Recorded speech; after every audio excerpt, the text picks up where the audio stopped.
we take for granted, at least I take for granted, what comes to me really easy because it's natural. It's a natural talent.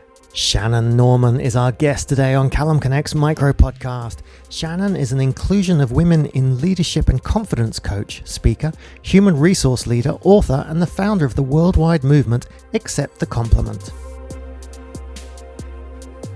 A hurdle that I have faced as an entrepreneur is believing in myself enough to charge fees for my services.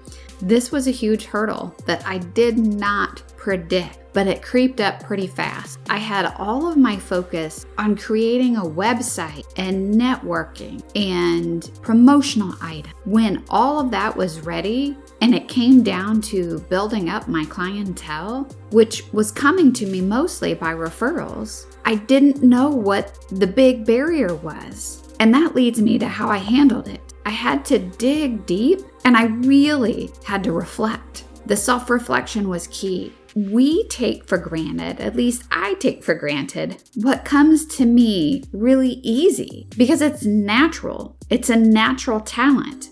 I had to flip the coin. I had to consider looking at the services that I seek out and how much those services from other people can help me and what I'm willing to pay for those services. And then I flipped it to say, what comes easy to me now after a 25-year career in human resources and all kinds of ongoing education and degrees and certifications, and then the talents that we're naturally given that we don't realize other people don't have, and the passion and drive.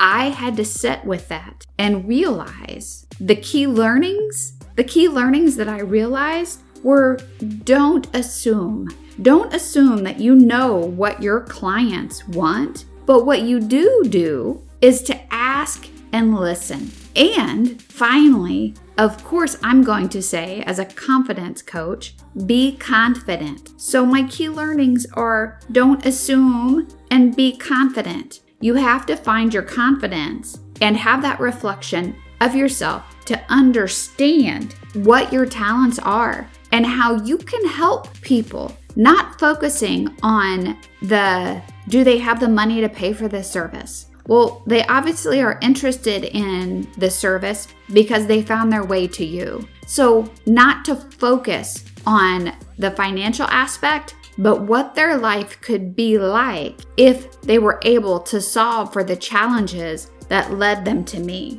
So that's the biggest hurdle and how I overcame and what I learned. And I will end by reminding everyone that's listening to this, don't assume with anything in your life. Be more curious, ask more questions, and listen, and be confident and go forth. If you enjoyed this podcast and would like to find more inspiring information about entrepreneurs around the world doing incredible things, make your way to enterprisezone.cc.